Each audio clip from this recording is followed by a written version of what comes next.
Hi, my name is Norbaya Jameela Durr. I am an undergraduate student at Elmhurst University, majoring in biology and English, and a minor in chemistry. In a study I conducted with my research mentor and supervisor, Dr. McInnes, who's an assistant professor in the biology department and director of the environmental studies program at Elmhurst University. Our research question was, do arbuscular mycorrhizal fungi increase the carbon sequestration potential of native plants growing on green roofs? Well, let's explore the observations and examine the data. However, before we dive into the details, take notice of the picture in front of you. It depicts different types of mycorrhizae or fungi in a symbiotic relationship with plants. In this experiment, we studied the effects of endomycorrhizae, or a type of fungi which invaginates inside root cells, specifically called arbuscular mycorrhizae. From this point on, I will refer to arbuscular mycorrhizae as AMF. So I'll discuss the background, experimental design, results, implications, and future work. In 2019, the global volume of atmospheric carbon dioxide was above 410 parts per million. High volumes of greenhouse gases, including carbon dioxide, continue to negatively impact the environment. Activities such as increased fossil fuel combustion without immediate remediation and ocean water oil spills, such as the 2010 Deepwater Horizon accident, threaten ecosystems and its services, including provisions in the Midwest and our native plants. Anthropogenic activity or human activity, including urbanization, deforestation, can promote invasive species and native plant range shifts, for example. These alterations can reduce native habitat. They can cause potentially cause trophic or um, extinction cascades.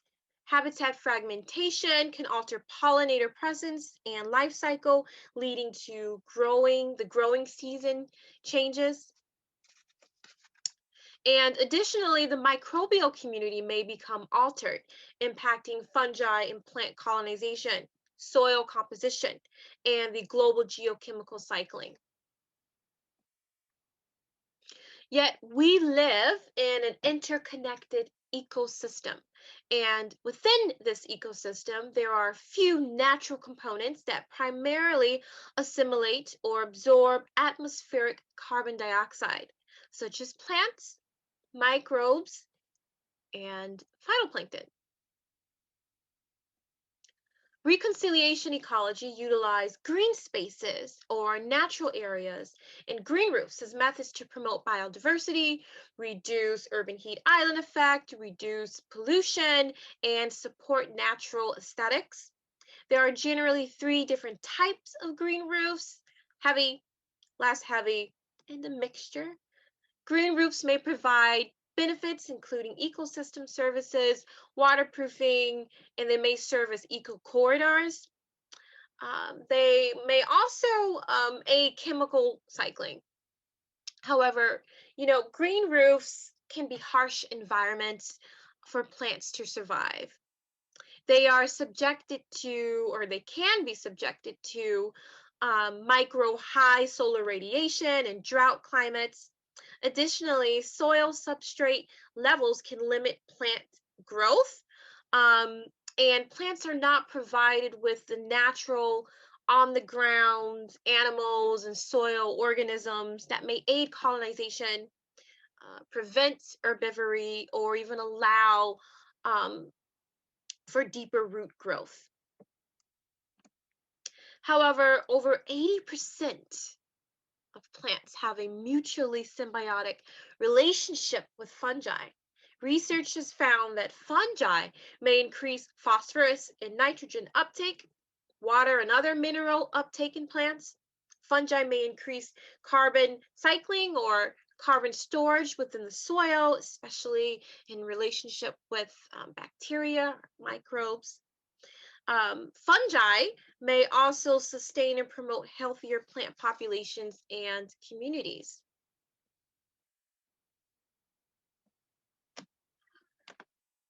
So let's look up close and personal at two very different forms of mycorrhizae, just so that we can better understand what we know as of now as to how this infection occurs in plant roots.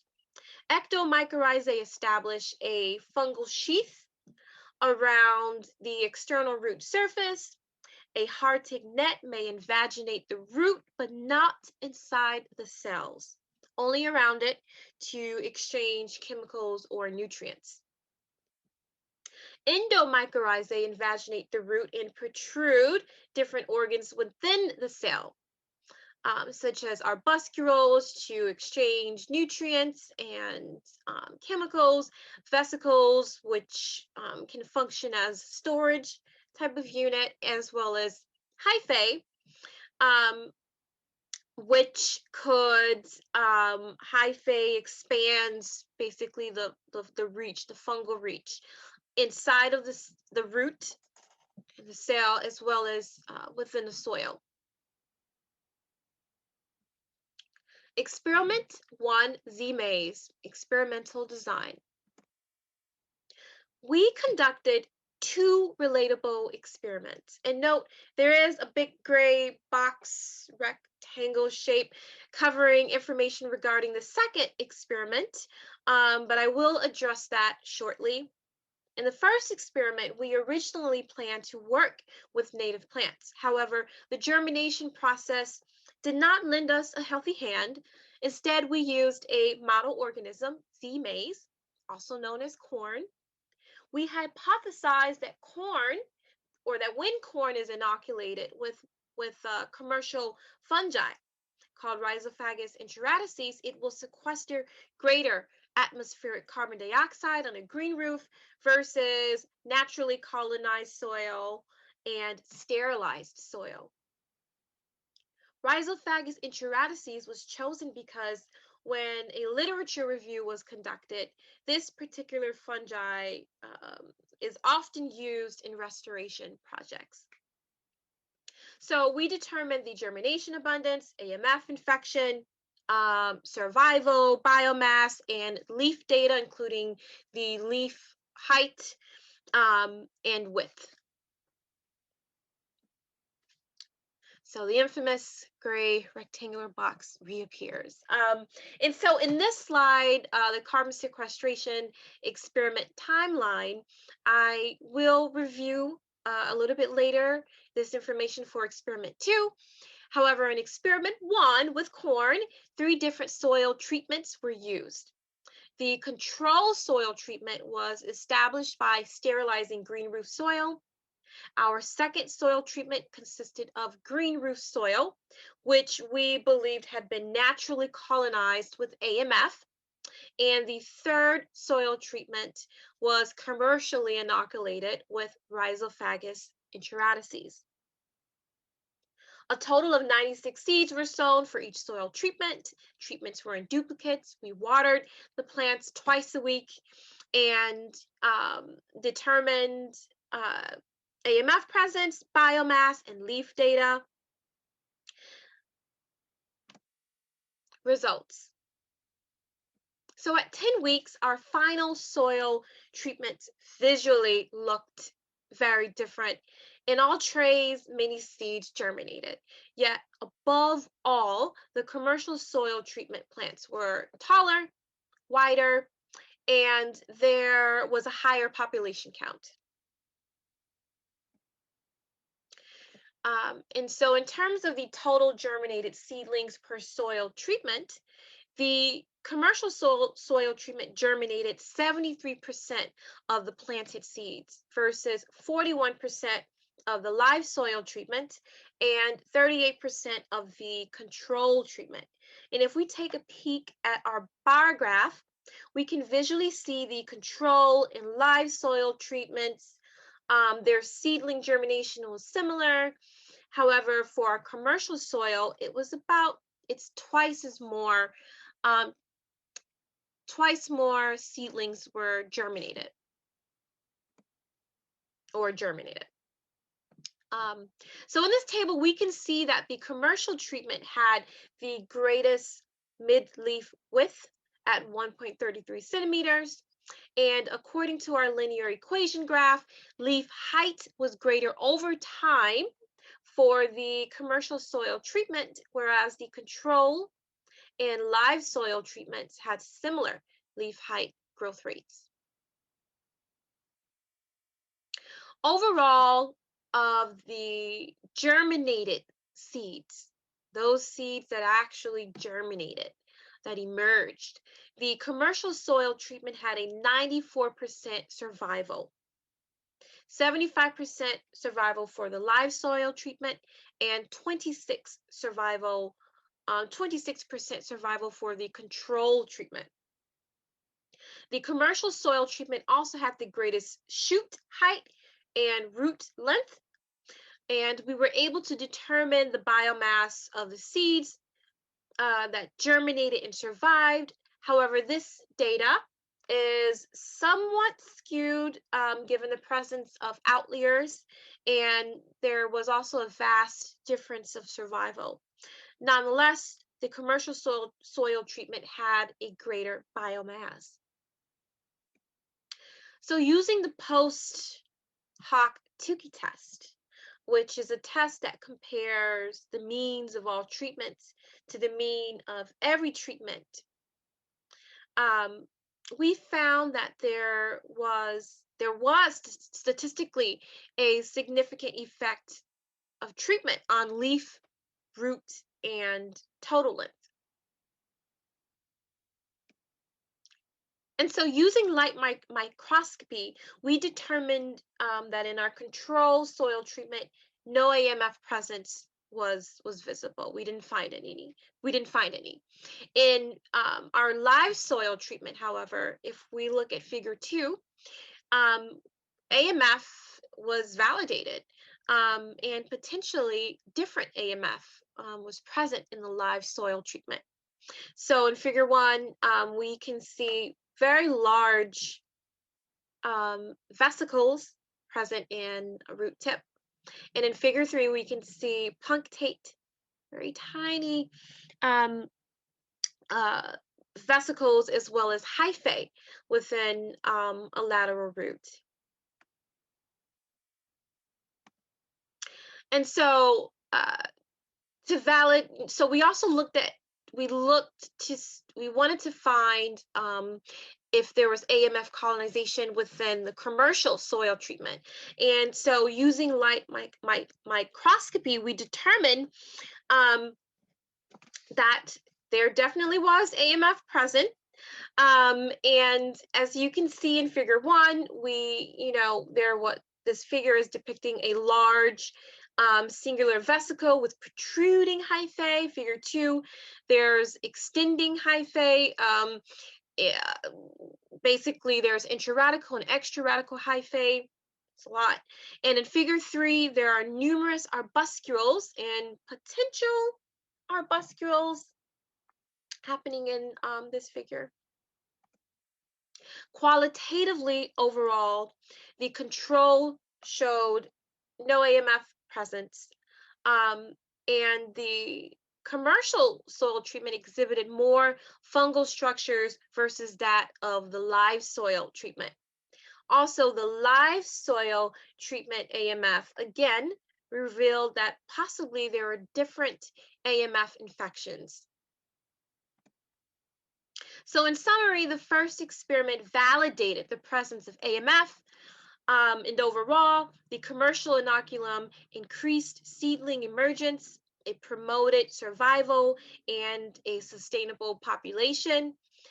And in terms of its biomass, although those numbers are slightly skewed, the biomass was 70% greater biomass was found in the commercial soil versus that of the live soil, and the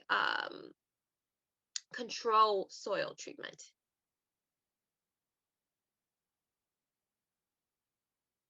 Experiment 2, native prairie plants, experimental design.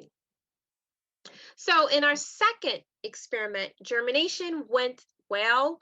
We're very excited, and I hope all of you are too.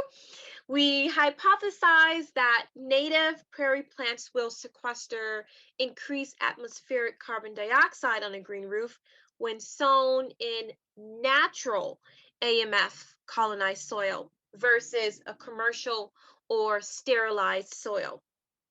So in experiment 1, the hypothesis stated that commercial soil will increase plant growth and higher carbon sequestration.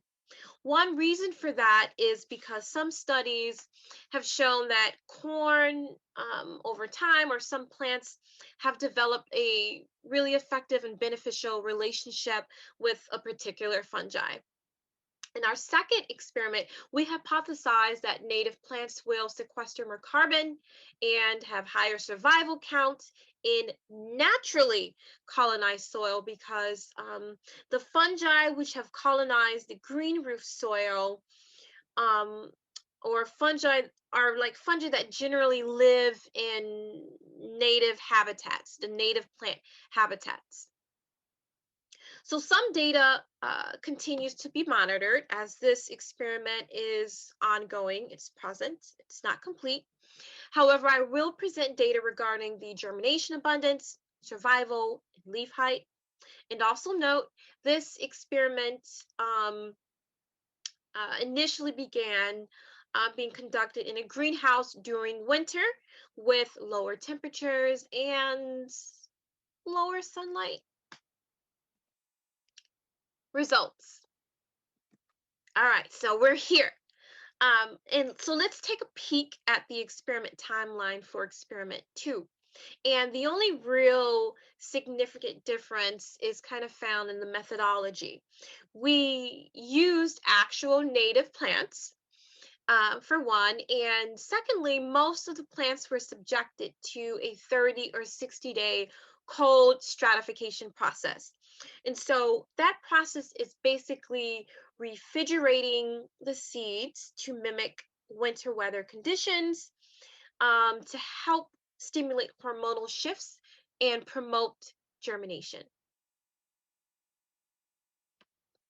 And so the 10 species in this table were actually selected from initially 16 native plants through a process of elimination based on an experiment that was conducted witut AMF soil amendments.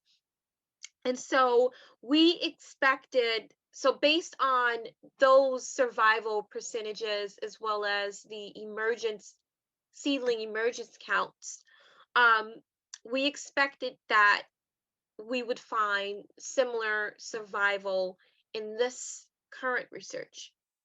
And so there is a bit going on in this table. However, what's important to note is that across all of the treatments, there were differences in terms of the survival as well as the seedling emergence. So regarding the population abundance, visually, if we just look at these graphs, the commercial soil treatment showed increased seedling emergence for most native species. Regarding the native plant emergence trend, or growth rate or stability, basically the main takeaway in this slide is that in the commercial soil treatment, it aided increased stable seedling emergence for most species, when compared to the control soil treatment and the live soil treatment. And native plant survival comparisons. So basically, overall, the commercial soil treatment had 9 species over 80% survival, and 7 species at 100% survival, compared to the control soil treatment, which had 8 species with over 80% survival and 5 species at 100% survival, compared to the live soil treatment with 6 species at 80% survival and 4 species at 100% survival. So overall, the commercial soil treatment had a greater ability to help plants survive. And more specifically, it had a it had a greater ability to help the seeds that germinated to survive. So there are species specific differences in the effects of AMF treatments. Collectively, most species primarily prefer the commercial soil treatment based on seedling emergence. Most species secondarily preferred the control soil treatment. And there was also a shared soil treatment preference. For example, Scutellaria and Canna preferred all soil treatments with similar low seedling emergence. And so in this aerial view of our different treatment trays, we can observe differences in plant coverage. These pictures are of the first set of the soil treatment trays. And according to the post hoc Tukey test, kind of like that name, Tukey test, for most species, there was no significant leaf height difference. However, 3 species showed various leaf height differences. And despite some significant effects of treatment on height, there is no support for our hypothesis that native soil AMF promotes the most growth especially in terms of leaf height. So experiment 2, native prairie plants, implications. What is this all about? And so, in summary, based on our observations of data, the results from both experiments indicate that commercial inoculum, or the commercial soil treatment, may be useful in aiding plant growth on green roofs by promoting seed germination and survival. The results from experiment 1 and the preliminary results from experiment 2 demonstrate that some types of AMF can colonize green roof soil naturally, perhaps through wind dispersion or animals such as birds. But some species respond very well to specific types of AMF able to colonize green roofs, and others do not. So while our research is in its infancy, it appears that adding AMF to green roof soils could support native plant colonization, in which would increase biodiversity, carbon sequestration, and more effective eco-corridors. Future work. So this research continues to present day, and the next step is to plant these native plants on an actual green roof on campus rather than Elmhurst University's greenhouse. We'll be able to see if the greenhouse experiments are able to withstand true field conditions of a harsh green roof. Potentially in the summer and fall of 2021, further native plant research will be conducted with the Illinois Native Plant Society, where we will study how phylogeny may affect native plant communities growing on a green roof. Additionally, we hope to work with the Greater Chicagoland and the City of Chicago Green Roof projects. And last but not least, we hope to publish our research this year. So thank you, Wild Things, for allowing me to present this research. Thank you, Elmhurst University, for supporting and funding the research. And thank you, Dr. McInnes, for being a mentor and, being in this supervisory role that definitely aided me understand research, especially plant biology research. And in this picture, basically, this is a picture of Anemone cylindrica. And I conducted an internship at the Morne Arboretum last summer. This is one of my favorite native plants. It just grows so beautifully, and I love looking at it. So I just wanted to share that with all of you. And so, yeah, thank you for listening, everyone. I am looking forward to any questions or comments. Thanks. How difficult is the inoculation process for commercial AMF? Is it something a hobbyist could do? And a non, how difficult is the inoculation?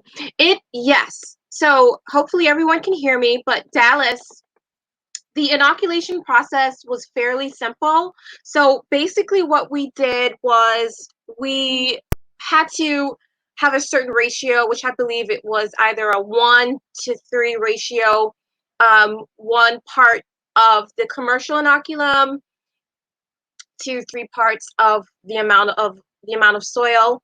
And really simply, once we got our measurements correct, we just added all that together in a really big bucket, and we just were very we were clear to make sure we mixed it. We mixed it very well. And something else that we did to actually make that commercial soil or inoculate for the commercial soil treatment was we autoclaved or sterilized the green roof soil. So we wanted to remove all organisms and just basically leave the nutrients within that soil. And once that was done, the commercial soil treatment was completed.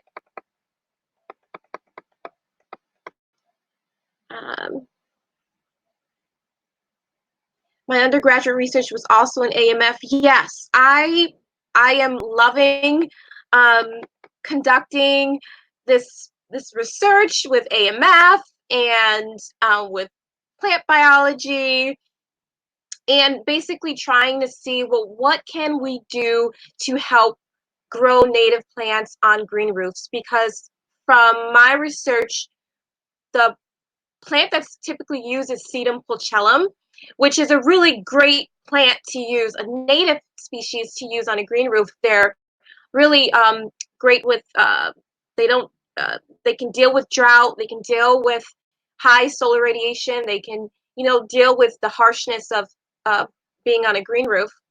But I also think that how can we increase using other native plants on a green roof for several reasons. Let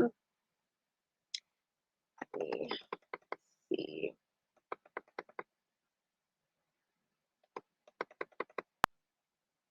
Was soil temperature monitored?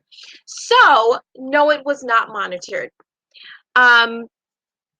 And a reason for that was it just was a variable we didn't want to focus on. I think that for one of the future projects that we have going on, potentially, that is something we have been planning on. Myself and Dr. McInnes is measuring the soil temperature, because we know that soil temperature can affect germination. It can affect how plants will absorb nutrients from the soil, and potentially even how AMF may interact with plant roots. And then additionally, how might bacteria interact with AMF and then that interaction with plant roots. Of course, we didn't, conduct any research into the bacteria, but we know there is a relationship there, and how bacteria may affect fungi and its effect upon plant roots. So the soils that we used was, for the control soil, we used green roof soil. So at Elmhurst University, we do have a green roof, and there's been soil up there for about 5 years. So over the course of 5 years, certain particular AMF have colonized that soil. And one reason why that's just an important aspect to think about is that not only can certain plant seeds colonize a green roof through biotic dispersion or through abiotic dispersion, the same thing can occur to fungi. So there's only like particular types of fungi on the green roof. Is there a need to actually conduct a research or experiment to figure out, well, what are the fungi that are on this green roof? Absolutely. And I would definitely love to do that in the future. So yeah, the control soil was the live soil. We autoclaved it, so we sterilized it, and that was our control. There's no AMF, there's no organisms within the soil. The live soil, we just completely used the green roof soil. We didn't alter it or amend it in any type of way. And then when it came to the commercial soil, we used the green roof soil, but we sterilized it, and then we inoculated it with that particular fungi, Rhizophagous enteratices, which is, from my research, often used in restoration projects. How did you choose a native species? That is such a great question. So in 2020, in the spring of 2020, at Elmhurst University, there's this ongoing project from professors where they want to create a green roof. They want, Elmhurst University is also known as an arboretum. And so a part of the process is to figure out, well, which species can we choose or should we choose that will thrive on this green roof? So originally there were 16 native species. How exactly they were chosen, I wasn't a part of that conversation. I came in after that, so I'm not entirely sure how the 16 native species were chosen, but I was a part of the project of selecting 10 of the 16. And so basically what we did was we grew all 16 native plants, and based on the emergence, how many seedlings emerged, as well as the survival of those seedlings. That is how we chose the 10 species for this project. And we know that some of these plants, plant traits, what's their root system, the underground system. Do they have a large taproot? Are there numerous lateral roots? This is other information that will help us understand how native plants may survive on a green roof where soil substrate is typically smaller, it's lesser, it's not as in depth as it would be on the ground. Was the commercial soil? So the commercial soil was, it was live soil or naturally colonized soil on the green roof, which had been colonized with AMF and bacteria, even weeds, for over 5 years at Elmhurst University. And how we made that commercial soil was by sterilizing the live soil. So we autoclaved it, and through pressure and temperature, we removed the microorganisms, and then we inoculated sterilized soil with the Rhizophagous enteratices. And something I do want to point out is that for the corn experiment, the Rhizophagus enteratices really did show high emergence and high survival. For our native species, there was a difference. I am not entirely sure why, but emergence and survival, definitely we can see the commercial inoculum helped the most out of all the other soil treatments. But I also think we conducted this experiment with during winter, so it was colder in the greenhouse. The sunlight was less rigorous or less shiny for us when we compare that to the live soil, to the corn experiment.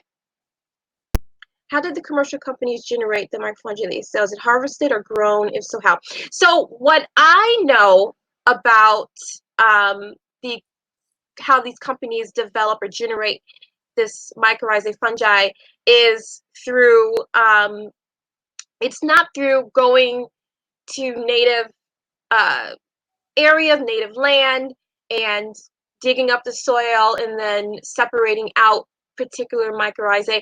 How I understand is that it's what is the word? Like reproduced, like in microbiology when um, you you recolonize a colony, or you select a colony and you continue to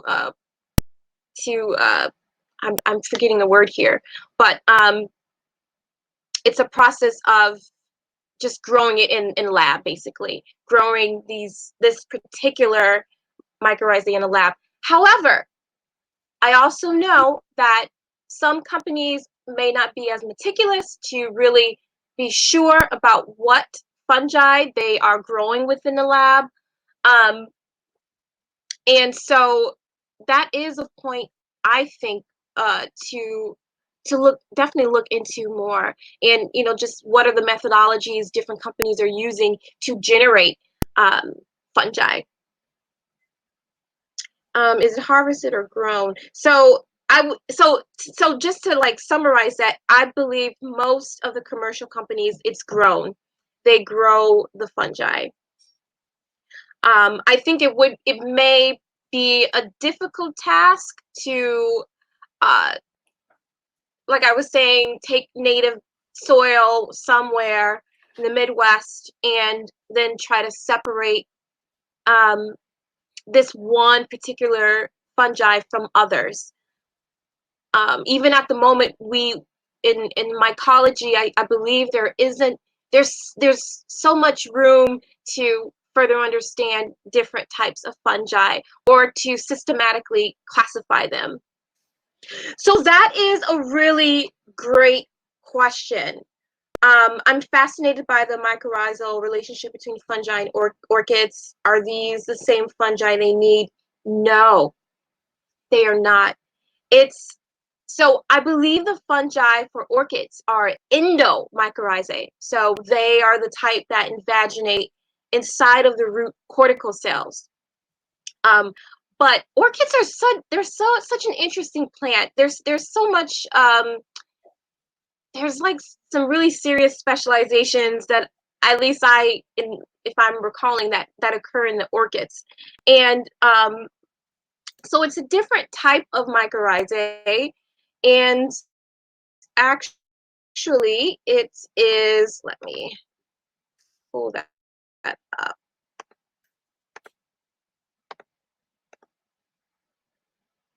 And so for orchids, it's actually called, it is an endomycorrhizae, but it's an orchid mycorrhizae. And how it actually functions with orchids, I do not know.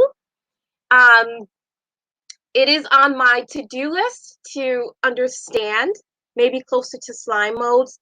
Potentially, yes. That is something I I don't know as yet. I definitely would like to conduct more research and understand that. What I do know is that it potentially may the relationship with the orchid fungi may be a relationship where they retain the fungi.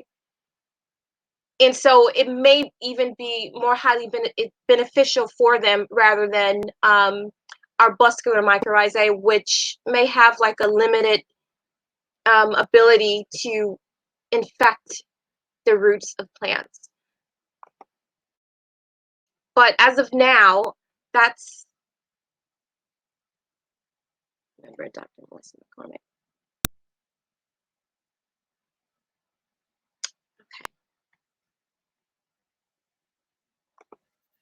Thank you, Brandon. Yes.